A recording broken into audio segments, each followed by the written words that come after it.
warahmatullahi wabarakatuh.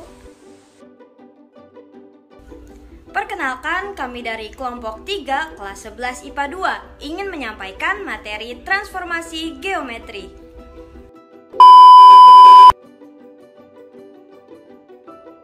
Perkenalkan, nama saya Alia Rizka. Saya akan menjelaskan tentang transformasi geometri. Kalau menurut KBBI, arti dari transformasi dan geometri itu seperti ini. Transformasi 1. N perubahan atau bentuk, sifat, fungsi, dan sebagainya. 2. N-link, perubahan struktur gramatikal menjadi struktur gramatikal lain dengan menambah, mengurangi, atau menata kembali unsur-unsurnya. Geometri N mat, cabang matematika yang menerangkan sifat-sifat garis, sudut, bidang, dan ruang. N-mat ilmu dan 2 N-mat ilmu ukur. Nah, dari dua kata tersebut, kita bisa simpulkan bahwa transformasi geometri itu berhubungan dengan perubahan rupa yang dilihat dari garis, sudut, bidang, dan ruang. Kalau dalam pelajaran matematika, transformasi geometri posisi awal bidang dinotasikan sebagai X dan Y, dan posisi akhir dinotasikan sebagai X aksen dan Y aksen. Selanjutnya kita akan bahas beberapa jenis transformasi geometri. Apa saja ya? Jenis-jenis transformasi geometri. Ada 4 jenis transformasi geometri yang akan dibahas. Yang pertama translasi atau pergeseran, yang kedua refleksi atau pencerminan, yang ketiga rotasi atau perputaran, dan yang keempat perkalian. Kenalkan, nama saya Gusti Ayu Putu Sintia Saraswati dari kelas 11 IPA 2 kelompok 3. Seperti yang sudah kita ketahui bahwa transformasi geometri terbagi menjadi 4 jenis. Pada kesempatan kali ini, saya akan menjelaskan tentang translasi. Translasi atau pergeseran adalah jenis transformasi perpindahan suatu titik sepanjang garis lurus. Gampangnya, bangun datar tersebut cuma dipindahkan atau digeser tanpa diputar maupun diubah ukurannya. Kalau misalnya ada titik XY yang digeser sejauh vektor AB, rumusannya bisa digambarkan seperti ini. Jadi, rumus translasi adalah X aksen, Y aksen sama dengan AB ditambah XY. Dengan catatan, X aksen, Y aksen adalah titik bayangan. Contoh soalnya, tentukan bayangan titik 3, min 7 oleh translasi 4, 2. Jadi misalkan titik P 3 dan min 7, translasinya 4, 2. P-nya 3 dan min 7. P aksen berarti 3 tambah 4 dan min 7 tambah 2. Jadi P aksennya 7 dan min 5. Jadi bayangan titik 3 dan min 7 oleh translasi 4, 2 adalah 7 dan min 5. Sekian dari saya. Wassalamualaikum warahmatullahi wabarakatuh. Assalamualaikum warahmatullahi wabarakatuh. Halo teman-teman semua, apa kabarnya? Semoga dalam keadaan sehat selalu ya. Sebelumnya, perkenalkan, nama saya Haura Syafna Mulia dari kelas 11 IPA 2. Dan di sini saya akan membahas materi tentang transformasi geometri bagian refleksi atau pencerminan. Nah, sebelumnya di sini ada yang udah tahu belum apa itu refleksi atau pencerminan? Nah, refleksi adalah suatu transformasi yang memindahkan tiap titik pada bidang dengan menggunakan sifat bayangan cermin dari titik-titik yang akan dipindahkan. Gimana sih contoh refleksi atau pencerminan itu? Nah, di slide ketiga ini, di sini ada gambar contoh tentang refleksi atau pencerminan. Gak usah jauh-jauh kalau kalian ingin menemukan contoh refleksi atau pencerminan. Jika kalian punya kaca di rumah, kalian tinggal ngaca aja tuh, dan muka kalian ada di cermin. Nah, itulah yang namanya refleksi atau pencerminan. Nah, di slide berikutnya ada contoh tentang pencerminan terhadap sumbu X. Dan yang selanjutnya, pencerminan terhadap sumbu Y. Selanjutnya, pencerminan terhadap sumbu Y sama dengan X. Yang selanjutnya, pencerminan terhadap sumbu Y sama dengan negatif X. Yang selanjutnya, pencerminan terhadap titik O. Yang selanjutnya, pencerminan terhadap sumbu X sama dengan H. Dan yang terakhir, pencerminan terhadap sumbu Y sama dengan K. Nah, apa sih contoh refleksi dalam kehidupan sehari-hari? Nah, yang tadi aku bilang, jika kalian ada kaca di rumah, kalian ngaca aja tuh, dan di kaca itu terlihat muka kalian. Nah, disitulah yang terjadi refleksi atau pencerminan.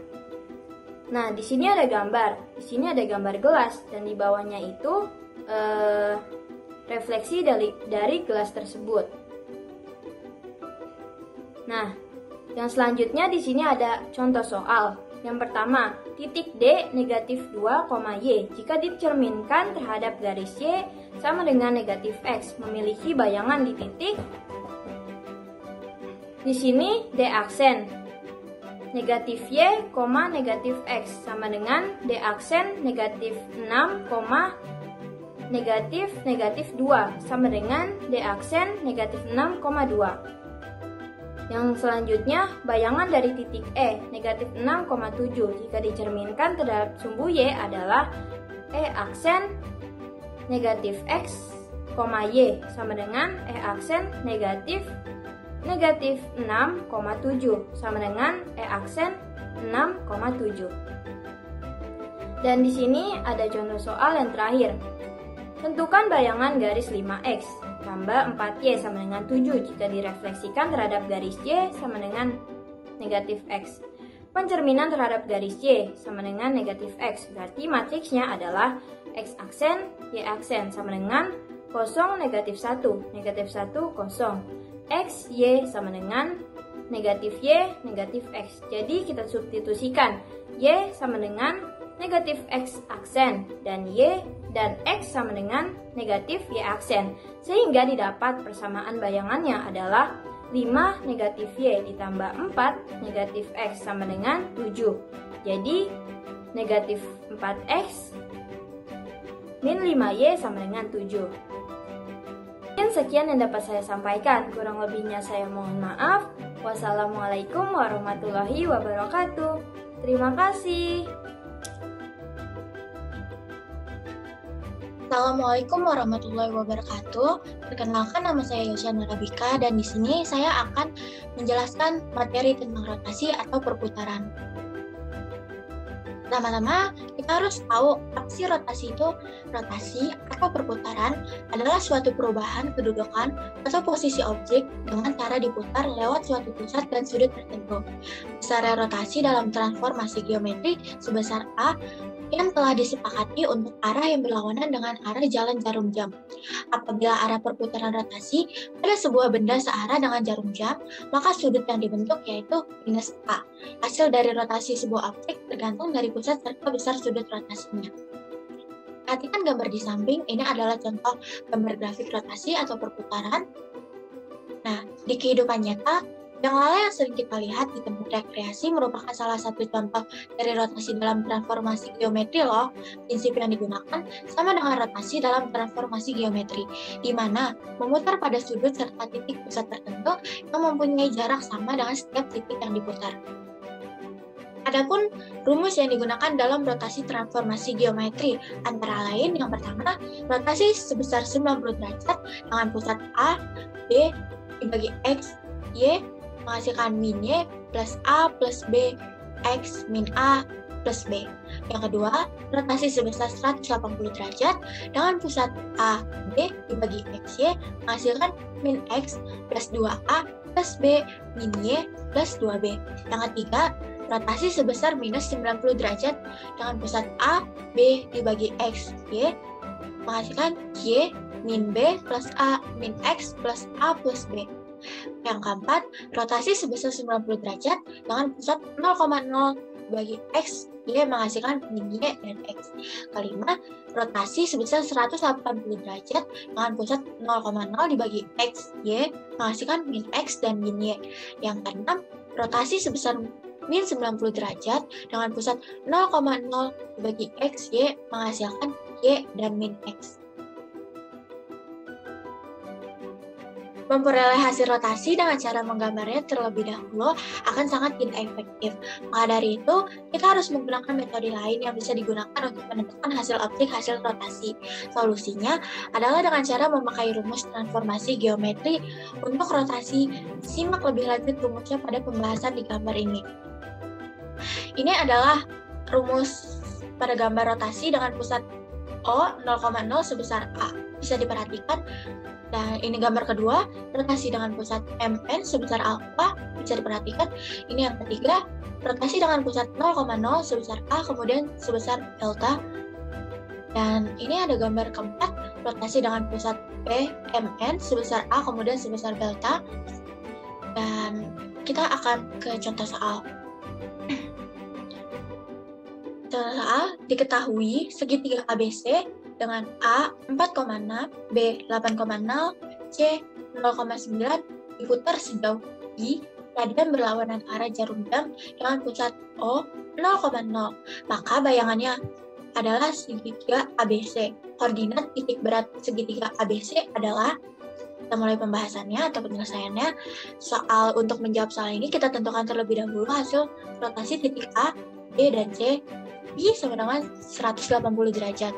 Hasil rotasi titik A 4,6, X pertama sama dengan X cos 180 derajat, 180 ini sin 180 derajat, 180 sama dengan 4 dikali min 1 min 6 dikali 0 sama dengan min 4 min 0 sama dengan min 4. Yang Y sama dengan X sin 180 derajat 180 plus Y cos 180 sama dengan 4 dikali 0 ditambah 6 dikali min 1 sama dengan min 6. Hasil rotasi titik B 8,0. Nah, yang untuk hasil kedua, X sama dengan X cos 180 min Y sin 180 sama dengan 8 dikali min 1 min 0 kali 0 sama dengan min 8. Y-nya sama dengan X sin 180 ditambah Y cos 180 sama dengan 8 dikali 0 ditambah 0 ditambah dikali 1 sama dengan 0. Ini hasil rotasi titik C, yaitu 0,9. Nah, untuk selanjutnya, X sama dengan X cos 180 min Y sin 180 sama dengan 0 dikali min 1 min 9 dikali 0 sama dengan 0.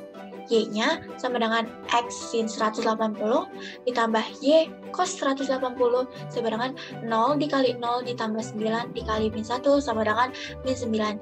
Jadi, hasil rotasi segitiga ABC adalah yang A min 4, min 6, yang B min 8,0, dan C 0,9. Koordinat titik berat segitiga ABC dihitung dengan rumus sebagai berikut. X sama dengan X1 plus X2 plus X33. X sama dengan min 4 plus min 8 plus 33 sama dengan min 123 sama dengan min 4. X sama dengan X1 plus X2 plus X33. Kemudian Y sama dengan Y1 plus Y2 plus Y33. Lalu Y sama dengan min 6 plus 0 plus min 9 kali 3 sama dengan min 153 sama dengan min 5. Jadi, titik berat segitiga ABC adalah min 4 dan min 5.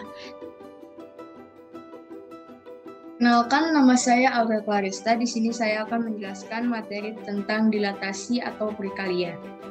Pengertian dilatasi adalah pergeseran suatu titik atau benda pada suatu koordinat kartesius berdasarkan suatu perkalian. Jika dilatasi dilakukan pada suatu bangun, maka bangun tersebut bukan hanya digeser tetapi diperbesar atau diperkecil tanpa mengubah bentuknya. Sifat-sifat dilatasi dibagi menjadi 4. Yang pertama, jika K lebih besar 1, maka bangun bayangan diperbesar dan terletak sepihak terhadap pusat dilatasi dan bangun semula. Yang kedua, jika 0 lebih kecil dari K lebih kecil 1, maka bangun bayangan diperkecil dan terletak sepihak terhadap pusat dilatasi dan bangun semula. Yang ketiga, jika min 1 lebih kecil dari K lebih kecil 0, maka bangun bayangan diperkecil dan terletak tidak sepihak terhadap pusat dilatasi dan bangun semula. Yang terakhir, jika K lebih kecil dari min 1, maka bangun bayangan diperbesar dan terletak tidak sepihak terhadap pusat dilatasi dan bangun semula. Rumus dilatasi. Yang pertama ada pada pusat dilatasi O atau 0,0. Rumusnya, A dalam kurung X, Y didilatasikan pada pusat dilatasi 0,0 dan faktor skala, sehingga menjadi A aksen dalam kurung K dikali X dan K dikali Y. Yang kedua, pusat dilatasi P atau A, B. Rumusnya, A dalam kurung X, Y didilatasikan pada pusat dilatasi A, B dan faktor skala, sehingga menjadi A aksen dalam kurung A plus K dikali X min A, dan B plus K dikali Y min B. Contoh soalnya yang pertama, bayangan titik A min 4,8 oleh pusat dilatasi O 0,0 dan faktor skalanya adalah 2, maka bayangan yang diperoleh adalah, cara penyelesaiannya yang pertama, kita masukkan rumus dulu. A dalam kurung X, Y didilatasikan pada pusat dilatasi 0,0 dan faktor skala sehingga menjadi A aksen dalam kurung K dikali X dan K dikali Y. Kemudian A dalam kurung X-nya itu minus 4 dan Y-nya itu 8, didilatasikan pada pusat dilatasi 0,0 dan faktor skalanya itu adalah 2, sehingga menjadi A aksen dalam kurung 4 min 4 dikali 2 dan 8 dikali 2, sehingga menjadi hasil A aksen dalam kurung min 8,16.